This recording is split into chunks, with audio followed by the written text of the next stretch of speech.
गुणनखंड। चलो हम देखते हैं कि 14 के गुणनखंड क्या क्या हो सकते हैं।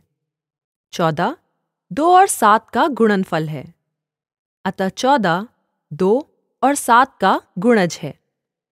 हम यह भी कह सकते हैं कि 2 और 7 गुणनखंड हैं 14 के। एक और गुणनफल लेते हैं।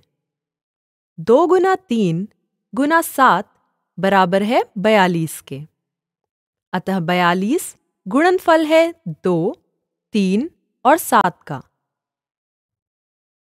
इसका मतलब यह हुआ कि 2, 3 और 7 गुणनखंड हैं 42 के।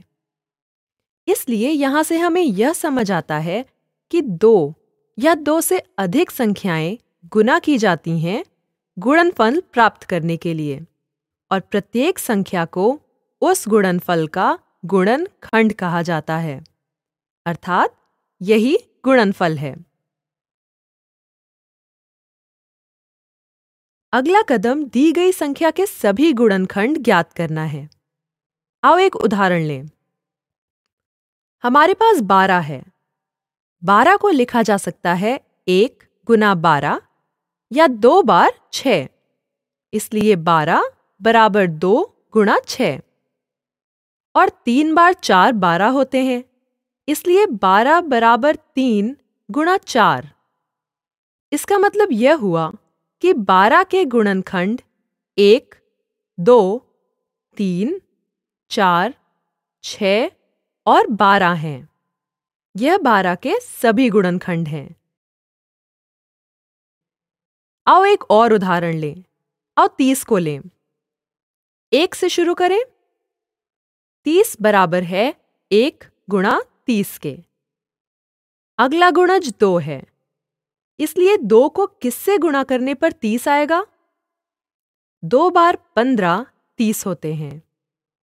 अगला अंक है 3।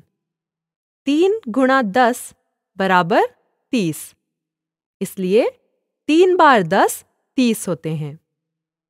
अगली संख्या 4 है। क्या 4 को किसी संख्या से गुणा करने पर 30 आता है? नहीं, क्योंकि 30 4 से विभाज्य नहीं है। अगला अंक 5 लेते हैं। 5 बार 6 30 होते हैं। अगली संख्या 6 है, जो पहले से ही एक गुणनखंड है। हमने देखा है कि 5 बार 6 30 होते हैं। इसका मतलब है कि 30 के गुणनखंड हैं 1, 2, 3, 5, 6, 10, 15 और स्वयं 30। इस तरह से हम किसी भी दी गई संख्या के सभी गुणनखंड ज्ञात कर सकते हैं।